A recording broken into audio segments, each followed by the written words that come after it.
रामचंद्र कह गए सिया से ऐसा कलयुग आएगा कि दिल्ली के रामलीला मैदान से जो भ्रष्टाचार के खिलाफ लड़ाई लड़कर मुख्यमंत्री बनेगा, वो मुख्यमंत्री एक रोज भ्रष्टाचार के मामले में जेल की सलाखों तक पहुंच जाएगा। अद्भुत कहानी है अरविंद केजरीवाल की, और यह कहानी सभी को हैरान करती है, क्योंकि कांग्रेस के खिलाफ जिस तरह से अरविंद केजरीवाल ने मोर्चा उठाया था और उसके बाद जिस साफ सुथरी सियासत की बात कर अरविंद केजरीवाल ने दिल्ली के लोगों का दिल जीता था, अब जब पीछे मुड़कर हम देखते हैं तो यह खबर हैरान करती है, क्योंकि केजरीवाल को किसी और मामले में नहीं बल्कि शराब के घोटाले के मामले में गिरफ्तार किया गया है। उन पर भ्रष्टाचार के गंभीर आरोप हैं, उन पर उनके लोगों को फायदा पहुंचाने के आरोप हैं। हालांकि केजरीवाल की पार्टी और उनकी सियासत अभी भी इस चीज को नकार रही है। वो खुलकर कह रही है कि क्योंकि मोदी के खिलाफ आवाज उठाने वाले वो गिने चुने नेताओं में हैं, लिहाजा उन्हें उस बात की सजा दी जा रही है जिससे वो डरने वाले नहीं हैं। लेकिन अरविंद केजरीवाल के खिलाफ यह मामला शराब घोटाले का क्या है? क्यों ईडी ने उन्हें गिरफ्तार किया? क्या आगे आने वाले वक्त में जेल से ही सरकार चलेगी? ईडी के पास इतनी ताकत कैसे होती है कि वो एक के बाद एक नेताओं को गिरफ्तार कर लेती है? आम आदमी पार्टी के वो कौन कौन से नेता हैं जो फिलहाल जेल की सलाखों के अंदर हैं? ऐसे तमाम सवाल आपके मन में आज होंगे, क्योंकि यह खबर बहुत बड़ी है। एक मौजूदा मुख्यमंत्री का गिरफ्तार हो जाना भारत के इतिहास की तारीख में हमेशा याद रखा जाएगा। अरविंद केजरीवाल को 9 बार ईडी ने समन भेजा, लेकिन उसके बाद जब 10वां समन आया तब गुरुवार शाम ईडी खुद अरविंद केजरीवाल के निवास तक पहुंच गई। अरविंद केजरीवाल से घंटों पूछताछ की गई, उनसे अलग अलग सवाल पूछे गए, और उसके बाद वो पीएमएलए की धारा 50, जिसको लेकर कहा जाता है कि नेताओं को बड़ा डर लगता है, खासतौर पर विपक्ष के नेताओं को इस धारा से डर लगता है, क्योंकि विपक्ष के एक के बाद एक नेता अक्सर इसी पीएमएलए के चलते जेल जाते हैं। उसी के तहत अरविंद केजरीवाल का बयान दर्ज हुआ और फिर गिरफ्तारी की खबर आ गई। हम आपको बता दें कि इससे पहले अरविंद केजरीवाल ने हालांकि कोशिश की थी।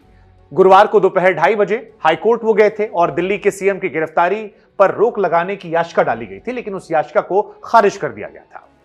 अरविंद केजरीवाल ने तब कोर्ट से यह भरोसा मांगा था कि अगर वो ईडी के पास पूछताछ के लिए जाते हैं तो उन्हें यह सुनिश्चित किया जाए कि उनकी गिरफ्तारी नहीं की जाएगी। कोर्ट ने साफ किया कि केजरीवाल को ईडी के सामने पेश होना होगा, उनकी गिरफ्तारी पर लेकिन कोई रोक नहीं है, ऐसी कोई बात सामने नहीं आई। अब बड़ी बात यह कि शराब घोटाला क्या है और इसमें किसी किसी गिरफ्तारी हुई है। तो 3 बड़े नाम जो हम आपको बताने वाले हैं शराब घोटाले को लेकर। सबसे पहले नाम, एक जमाने में डिप्टी सीएम रहे वो मनीष सिसोदिया, जिनके अखबार वॉशिंगटन पोस्ट में उनके बारे में आर्टिकल छपते थे। मनीष सिसोदिया जिन्हें 26 फरवरी साल 2022 को जेल में डाला गया। दिल्ली में जब नई शराब नीति लागू हुई थी तब उस दौर में आबकारी विभाग मनीष सिसोदिया के पास ही था। आरोप उन पर था कि आबकारी मंत्री होने के नाते सिसोदिया ने उस दौर में मनमाने और एक तरफा फैसले लिए थे, जिससे सरकारी खजाने को तो नुकसान पहुंचा था, लेकिन उनके करीबी शराब कारोबारी जो थे उन्हें जबरदस्त फायदा हुआ था। जब वो गिरफ्तार किए गए थे सिसोदिया, तब वो डिप्टी सीएम हुआ करते थे। उस दौर में वो खबर भी अपने आप में बड़ी थी, क्योंकि केजरीवाल की पार्टी के सबसे बड़े चेहरों में से एक मनीष सिसोदिया थे। इसके बाद दूसरा नाम जो आता है वो आता है राज्यसभा सांसद संजय सिंह का। ईडी की चार्जशीट के मुताबिक आरोपी दिनेश अरोड़ा ने संजय सिंह से मुलाकात की थी। संजय सिंह के कहने पर अरोड़ा ने दिल्ली चुनाव के लिए फंड जुटाया और 32 करोड़ रुपए का चेक जो था वो सिसोदिया को सौंपा। इसके बदले संजय सिंह ने अरोड़ा का एक मामला सुलझाया जो एक्साइज डिपार्टमेंट के पास पेंडिंग था। संजय सिंह पिछले साल 4 अक्टूबर से जेल में बंद है। वो भी आम आदमी पार्टी के बड़े नेताओं में रहे हैं और अक्सर अपने बयानों को लेकर चर्चा में रहते थे। इसके अलावा के कविता, ईडी का यह दावा है कि आम आदमी पार्टी के नेताओं के विजय नायर और दूसरे लोगों ने साउथ ग्रुप ने जो 100 करोड़ की रिश्वत दी थी उसमें इनका भी नाम था। कविता इसी साउथ ग्रुप का हिस्सा थी। इस ग्रुप में दक्षिण के तमाम राजनेता, नौकरशाह, कारोबारी मौजूद थे। ईडी की माने तो के कविता ने 19 और 20 मार्च 2021 को आरोपी विजय नायर से मुलाकात की। कविता को ईडी ने इसी साल 15 मार्च को हैदराबाद से गिरफ्तार किया था और यह भी बड़े नेताओं में आती है। साउथ की एक बड़ी पार्टी है जिनसे इनके ताल्लुकात भी हैं। अब इधर ईडी ने दावा किया कि सोमवार को जो रिलीज आई थी उसमें अरविंद केजरीवाल का नाम पहली बार लिखा गया था। इससे पहले जो रिलीज आई थी उसमें केजरीवाल का नाम प्रत्यक्ष तौर पर नहीं था, लेकिन इस बार प्रेस रिलीज में अरविंद केजरीवाल का नाम आया और इस नाम को लेकर ईडी ने यह दावा किया कि कविता के साथ केजरीवाल का नाम भी जुड़ा है। ईडी की माने तो जांच में खुलासा हुआ कि नई आबकारी नीति से लाभ उठाने में के कविता ने आम आदमी पार्टी के नेताओं, जिसमें खासतौर पर अरविंद केजरीवाल जो कि मुख्यमंत्री हैं, और उस दौर के तत्कालीन उप मुख्यमंत्री मनीष सिसोदिया के साथ मिलकर पूरी साजिश रची थी। दावों की माने तो नई आबकारी नीति से जो निजी लाभ मिला, उसके एवज में आम आदमी पार्टी के नेताओं को 100 करोड़ रुपए तक पहुंचाए गए थे। साजिश के तहत नई शराब नीति में होलसेलर्स के जरिए लगातार रिश्वत का पैसा आम आदमी पार्टी तक पहुंचा। साजिश के तहत साउथ लॉबी द्वारा एडवांस में करोड़ों रुपए की रिश्वत को शराब पर प्रॉफिट मार्जिन बढ़ाकर वसूला गया और इस नीति से दोगुना मुनाफा कमाया गया। अब आपके मन में सवाल होगा कि यह मामला तो बीते 2-3 साल से चल रहा है, ऐसे में अरविंद केजरीवाल कैसे फंस गए? तो हम आपको बता दें कि ईडी के समन की शुरुआत जो है वो आज से नहीं हुई थी। 9 समन जो पहले आए हैं उसमें से पहला समन पिछले साल 2 नवंबर को आया था और यह समन जो था यह भी पीएमएलए के तहत यानी prevention of money laundering act के तहत जारी किया गया था। ईडी की चार्जशीट में कई बार सीएम केजरीवाल का नाम आया। आरोप है कि जब एक्साइज पॉलिसी 2021-22 तैयार की जा रही थी तब कई आरोपी ऐसे थे जो केजरीवाल के संपर्क में थे। ईडी ने एक चार्जशीट में दावा किया कि एजेंसी ने भारत राष्ट्र समिति बीआरएस के नेता के कविता के अकाउंटेंट बुची बाबू का बयान दर्ज किया था और वहीं पर यह पता लगा कि कविता, केजरीवाल, सिसोदिया इनके बीच में एक अंडरस्टैंडिंग थी। इसी दौरान के कविता ने मार्च 2021 में विजय नायर से मुलाकात की। इस मामले में एक और आरोपी दिनेश अरोड़ा ने ईडी को बताया कि उसने केजरीवाल के आवास पर मुलाकात की थी। ईडी का यह कहना है कि वाईएसआर कांग्रेस के सांसद मुंगटा रेड्डी और केजरीवाल के बीच कई सारी बैठक भी उस दौर में हुई थी। केजरीवाल ने दिल्ली के शराब कारोबार में रेड्डी को एंट्री का स्वागत किया था।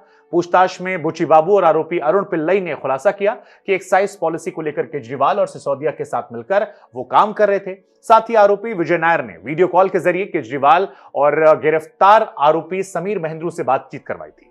इसी दौरान केजरीवाल ने समीर से कहा था कि विजय उनका आदमी है और उस व्यक्ति पर वो भरोसा कर सकते हैं।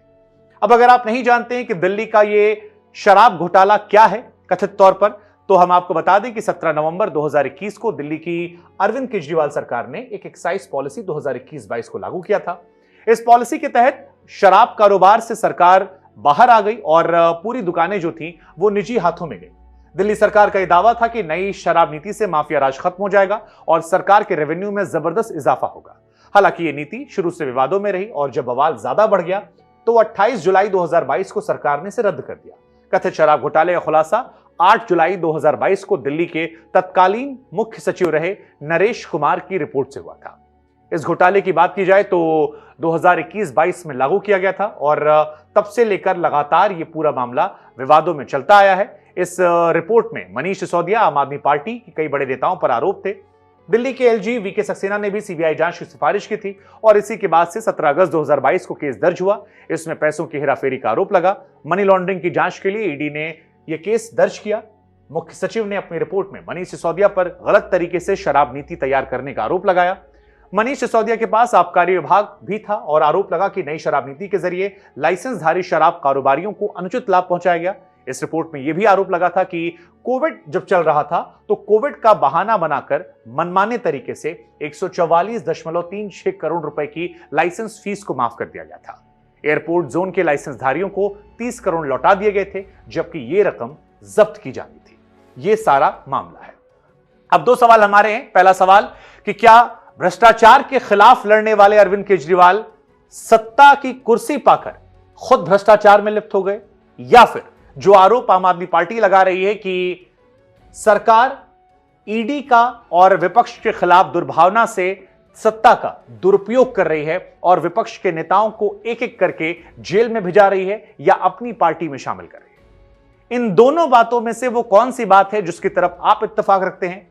अरविंद केजरीवाल का जेल जाना एक बड़ी घटना है क्योंकि अरविंद केजरीवाल एक सामान्य राजनेता नहीं है। अरविंद केजरीवाल वो राजनेता हैं जिन्होंने एक उम्मीद की सियासत की शुरुआत की थी, जिनके साथ पूरा देश एक मुश्त खड़ा हुआ था और यह पहली शायद पार्टी है जिसने 10 साल में ही अपने आप को देश की बड़ी पार्टियों में शुमार किया और नेशनल पार्टी बन गई। अगर अरविंद केजरीवाल दोषी पाए जाते हैं तो यह भरोसा देश की आवाम का होगा, उनके नुकसान का होगा और शायद ही सियासतदानों पर दोबारा होगा। लेकिन सियासत को लेकर एक शेर बड़ा मशहूर है, उसी से हम ये बात खत्म करते हैं। इसे चाहे तो आप अरविंद केजरीवाल के आरोपों पर लगा दें या फिर अरविंद केजरीवाल पर भी इसे मान लें कि सियासत इस कदर आवाम पर एहसान करती है, पहले आंखें छीनती है फिर इन्हीं को चश्मा दान कर देती है। जय हिंद, जय भारत।